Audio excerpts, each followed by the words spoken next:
ભારતીય ક્રિકેટ ફેન્સમાં અત્યારે એક જ નામ વારંવાર ગુંજી રહ્યું છે અને તે છે સંજુ સેમસન.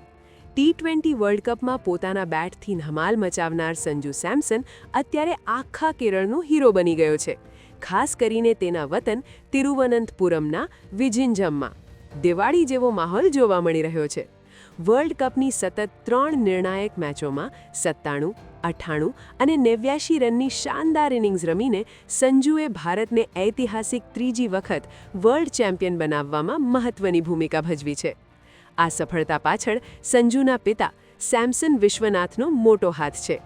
ભૂતપૂર્વ દિલ્હી પોલીસ અધિકારી એવા પિતાએ ગર્વ સાથે કહ્યું કે સંજુ માત્ર આજથી નહીં પણ 10 વર્ષની ઉંમરથી મારો હીરો છે. તે 7 વર્ષની ઉંમરે સ્ટમ્પથી બેટિંગ કરતો અને છગ્ગા ફટકારતો હતો. પિતાની આ વાતમાં એક સંઘર્ષ અને અતૂટ વિશ્વાસની ઝલક દેખાય છે. કેરળના મુખ્યમંત્રીએ સંજુને અભિનંદન પાઠવતા કહ્યું કે આ જ સાચી કેરળ સ્ટોરી છે. તો સુપરસ્ટાર મોહનલાલ અને મમૂટીએ પણ સંજુની સાતત્યપૂર્ણ બેટિંગને સલામ કરી છે. શશી થરૂર અને બેસિલ જોસેફ જેવા દિગ્ગજોએ પણ તિરુવનંતપુરમના આ વીર ખેલાડીની સિદ્ધિને બિરદાવી છે. શું તમને લાગે છે કે આગામી વન ડે વર્લ્ડ કપમાં પણ સંજુને ટીમમાં સામેલ કરવો જોઈએ?